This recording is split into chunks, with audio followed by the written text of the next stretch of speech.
Hello and good evening, everybody, and I'd like to welcome you to tonight's episode of Album Rant, which I believe is episode 51 of Album Rant, and boy, we're getting up there. But anyways, tonight is the 7th day of July, 2024, and I would like to take you back in time to the 7th day of July, 1977, and we are going to look at a band's 7th album, and this would be Chicago-based prog rock, arena rock, and in some unfortunate cases, synth pop band Styx. Yes, made up of Dennis DeYoung, James J.Y. Young, the brothers Chuck and John Panozzo, and then Tommy Shaw.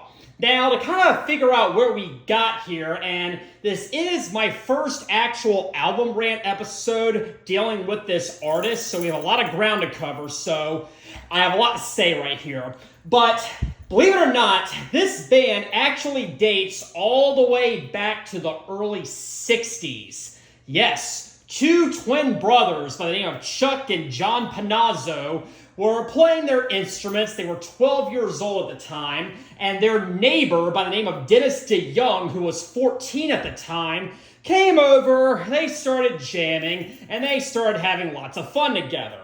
Well, as the years went by, apparently they stayed in contact all the way up through college, and they decided one day that they were going to form a band. And from what I've read, they have gone through many names before they finally settled on the name Styx. And I can't quite recall the names that they tried out and rejected, but I do know I think Styx is the best title that they ever could have come up with. So I'm pretty happy with what we ended up with. But in the early 70s, they were joined by two other members. A guitarist by the name of James J.Y. Young and a guitarist by the name of John Kuralewski. So the initial lineup was Dennis DeYoung on lead vocals and keyboards, James J.Y. Young on lead guitar and vocals, John Kuralewski on lead guitar and vocals, Chuck Panozzo on the bass, and then John Panozzo on the drums. And you probably guessed this by now from what I was just saying. This is one of those bands that does not have a designated lead singer. Much like Kiss, or Blue Oyster Cult, or Pink Floyd, or Triumph, the band members they cycle through lead vocal duties. So maybe one song Dennis will be singing, then the next song J.Y. will be singing, then another song John Kuralewski will be singing. So they trade off lead vocals, and it's a very interesting arrangement. But they've been doing that ever since they formed, and they still continue to do it today. So it's creative, I'll say that. But anyways, they started off as a definite prog rock band. Definitely in the lines of bands like Yes and Rush and maybe Budgie. And they released their very first debut album in the year 1972. And it was only 6 tracks. And that's because the very first one, Movement for the Common Man, ran over 13 minutes. That's right, not exactly the kind of thing you'd expect from a band like Styx, but yes, they did that. And I thought it was pretty awesome. The rest of the album was kind of hit and miss for me. There were a lot of covers for some reason, but it was a good album and everything, but it never really quite reached the heights that I was hoping for. But then they came back the following year in 1973, and they released their follow-up entitled appropriately Styx 2. And I thought this was a huge improvement over the debut album, and it had hits like You Need Love, Father OSA, I'm Gonna Make You Feel It, A-Day. But of course, the big hit from this album, and it's still played today in concert, is the one and only Lady! From the moment I saw you. Yes, that was terrible. But anyways, they came back that very same year in 1973, and they released their third album entitled The Serpent is Rising. Yes, that is the name of the album. as ridiculous as it is. And Dennis has gone on record saying it is the worst album ever recorded. I think that's a slight exaggeration, and quite frankly, I really like that one. I did a face-off episode earlier comparing Styx with REO Speedwagon, and I spoke very, very highly of The Serpent is Rising, and I mean Witch Wolf, The Grove of Eglantine, I think you say it, whatever. Young Man, 22 Years, Jonas Falster, maybe I said that wrong. The title track, I thought it was a great prog rock album. Maybe even bordered on heavy metal a bit, I'm not too sure. But Dennis and JY apparently didn't really care for that one too much because they definitely kind of changed their approach on their follow-up in 1974 entitled Man of Miracles. And I do like this one, but not quite as well as The Serpent is Rising. I thought it sounded kind of flat. And the songwriting was a little lackluster in my personal opinion, except for the title track. That was awesome. But then they bounced right back in the year 1975 with Equinox. And they definitely took the band to new heights with this one. And they had a ton of songs that are still played even today in concert. Like Light Up, Lorelei, and one of my all-time personal favorites, Sweet Madam Blue. And so it seemed that the band was really starting to take off. Well, unfortunately, after that album, John Kuralewski left the band, and he was replaced by Tommy Shaw in 1976 for their sixth album, Crystal Ball. And I did like this one, and it had a lot of songs on it that I really, really enjoyed, like Put Me On, Mademoiselle, the title track, and Shoes. Great album, but unfortunately it didn't quite sell as well as Equinox, unfortunately. And it was really kind of a shame, but that didn't stop the band because they came back the following year, and on 7/7/77, they released their seventh album entitled The Grand Illusion. And that is what you see right there on the screen right in front of you. And man, it's a pretty bizarre yet creative artwork. I gotta hand it to them on that. So let's flip over here on the back. And I'm pretty sure this is an original press. So yeah, I have that at least. I don't know if they've ever remastered this actually. Interesting. But there's the band right there hiding behind the trees like Men in the Wilderness. And we have John Panozzo right there. We have Tommy Shaw right there. This is the second album he was on. We have Dennis DeYoung right there, the third guy, on keyboards and lead vocals and synthesizers. We have James J.Y. Young on guitar and vocals. And there is Chuck Panozzo right there on bass guitar and vocals. Now, folks, John Panozzo has unfortunately passed away, I think in the year 1995, I want to say. Very tragic. Tommy is still with the band. Dennis left in the year 1999, I believe, due to differences with Tommy and JY. JY is still in the band, and then Chuck Panozzo for quite a while has been battling AIDS, and he still is in the band. He still does perform on their albums, but he only makes sporadic appearances in concerts. And I gotta hand it to him for hanging in there, and I really do wish him the best, but yeah, he cannot fully make it a full concert now, and it's quite tragic.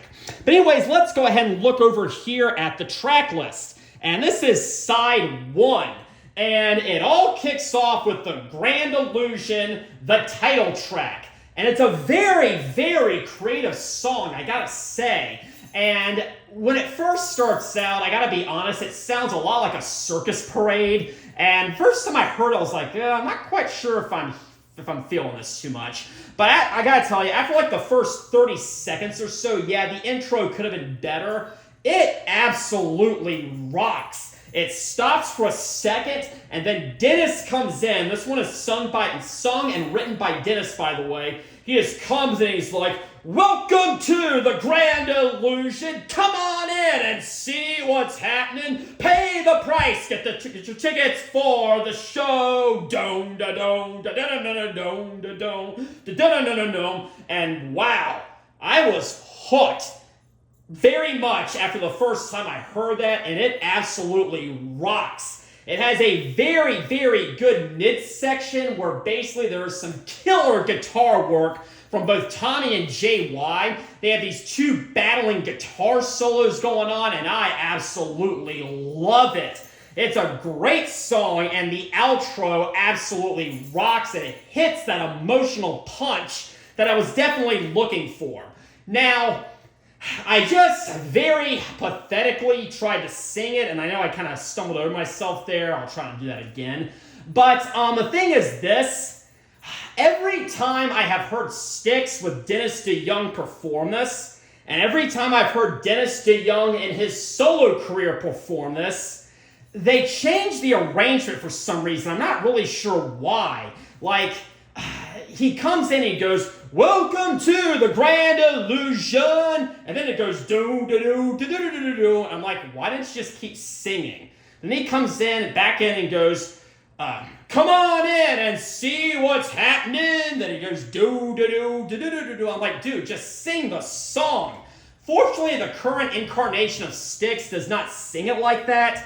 They sing it the way it is on the album. And I gotta say, I'm very thankful for that, because the way it sounds on the album is a lot better than how they sounded live with Dennis and how Dennis sounds on his solo career. But putting all that aside, The Grand Illusion is a great song, and I really do recommend listening to it at some point in your life. It may not be their most well-known song, but it's great. But then we come to the second track, "Fooling Yourself, the Angry Young Man." And I had always known this song existed. I never really knew it was a Styx song until the very first time I heard them in concert, which was in the year 2007. And I went to that concert because I wanted to hear Def Leppard. And it turns out Styx sounded a lot better than Def Leppard. And when they finally played "Fooling Yourself," it was the fourth song they played. I'm like, wait, I didn't know these guys played this. Wow. And it absolutely blew me away, and I absolutely love this song. It has got one of the best keyboard intros ever. I was hooked the first time I heard it.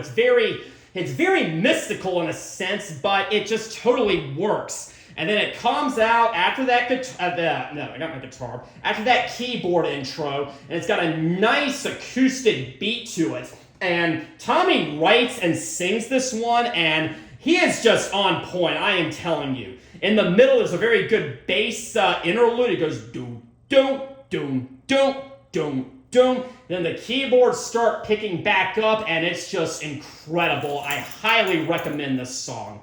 Apparently, Tommy wrote it actually about Dennis. Apparently, Dennis was feeling a little bit depressed at the time because the band wasn't quite where he wanted them to be, and it was really getting him down. He was kind of going into depression a bit. And Tommy was like, Dennis is very cynical. He's seeing the world through the eyes of cynicism, and he's become a very, very angry person. Yeah, those lines were incorporated into the lyrics and everything. But as time went on, Tommy began to see a lot of himself within it, and I think it's a very, very deep song, and hasn't quite gotten the recognition it deserves, and I think it's really a shame. This is one of my favorite songs ever. Then we come to the third song called "Superstars," and this was written by Tommy and Dennis and JY, and it's got a very, very swinging beat to it, and it's definitely led by the keyboards. That's not a bad thing. The guitars are not overshadowed by the keyboards, and there's definitely some great guitar solos in there, and it's really, really good. Tommy sings lead vocals on this one, but Dennis does sing the interlude. He's got a little soliloquy going on, And, of course, the bass work in the middle is really, really magical. But, yeah, I mean, I really do love Superstars. And, like I said, the rhythm is great, the beat is great, and it's a great Styx song. I've heard them play this in concert a few times, and, well, it's pretty amazing in concert. And, yeah, I love it. Then, finally, closing out the side, we have the song that everybody remembers from Styx. It's called Come Sail Away. And it starts out, and, well, at the very beginning, it's a piano ballad. And it's really... Piano ballads really aren't typically my thing, but I gotta say this, Dennis totally makes it work. And even though the beginning isn't very heavy or anything, he is nailing it on the vocals. The rhythm is great, everything is great about it. I can't really explain why I like it so much, but I do. And then after that piano intro, the band starts coming in, he sings for a little bit, and of course we have that very, very powerful chorus, come sail away, come sail away, come sail away with me, yeah, and yeah, love it. Then after that, we kind of go into an interlude, and the synthesizers are playing, not the piano, the synthesizers, and it's good, it's pretty mellow and everything, and I like it, but one part of the song that I really don't think gets enough credit is after that interlude is over, the band comes back in one more time. JY has a thunderous guitar solo going on, it's awesome. And then Dennis has a very, very short verse to sing. I thought that they were angels, but to my surprise, we climbed aboard our starship and we headed for the skies. And then the chorus just starts back up one more time, and I've got to be honest, that's a very, very good connection between that interlude and when the band starts coming in once again, and it's just a very good transition that I really don't think gets enough credit. But as you can imagine right here, side one I really, really love. We have a ton of hits on side one, but if I had to pick a favorite from side one tonight, I am probably going with Fooling Yourself, The Angry Young Man. If you asked me any other day, it might be The Grand Illusion, it might be Come Sail Away, but tonight I'm going with Fooling Yourself. Now we're going to come over here to side number 2. And unfortunately, this album is very, very front-loaded. That's not to say side 2 is bad, it's just not quite as strong as side number 1. It starts off with Miss America, and this is the only song on the album that JY sings. And right around this time, JY started not singing quite as much. On the first 4 albums, he was singing just as much as Dennis was. But starting with Equinox, he would only sing maybe 1 or 2 songs per album, and it's kind of interesting. But anyways, Miss America is probably the most hard-rocking song on here, and, you know, it's great and everything. Maybe doesn't quite have the emotional kick that side 1 had, but I still really like it. Then we have Man in the Wilderness, and this one is sung by Tommy, and it's written by Tommy. And apparently he was inspired to write this song after he actually went to a Kansas concert, apparently. And that kind of makes sense, because this does kind of sound like a Kansas song, believe it or not. But I think it's about his brother who came back from the war and had some PTSD, and he felt like a man in the wilderness trying to find his place back in society. And, well, I really gotta respect that, and I can't imagine how hard that must have been to, you know, transition back from, you know, what was probably pure hell back to the real world. I'm sure a lot of vets really resonated with it, and it's a great song. I've heard it played in concerts a few times, and I think they are still playing it. Then we have Castle Walls, which is sung by Dennis and written by Dennis, and this is a very, very haunting song. It's got a very eerie and moody atmosphere. It's quite interesting, but what is most well known about this song is the interlude. I'm going to try to hum it the best I can. And yeah, that was bad, but whatever. But if you actually hear it on the record, it's going to sound very, very similar to something. That's right, the Halloween theme, which came out the following year.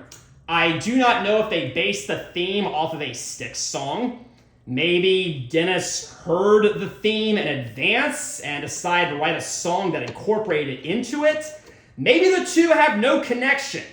I don't know. What I do know is they sound very, very similar.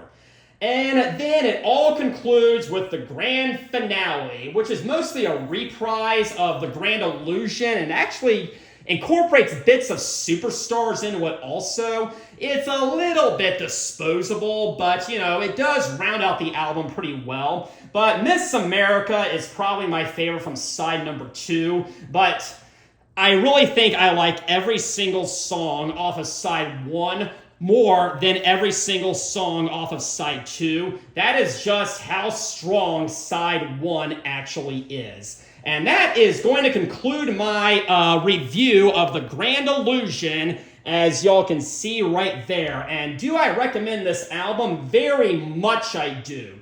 This was the very first Styx album I ever bought.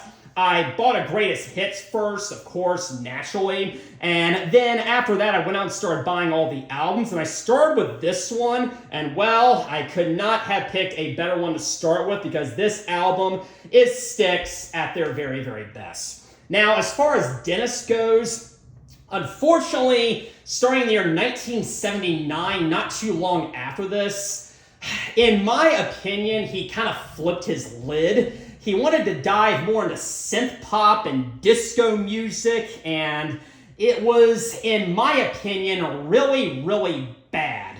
But this is Dennis on his A game. This is the entire band on their A game, and I don't have any negative remarks to say about the Grand Illusion. I think, like I said, it's a highly recommended album for anyone even remotely interested in the genre.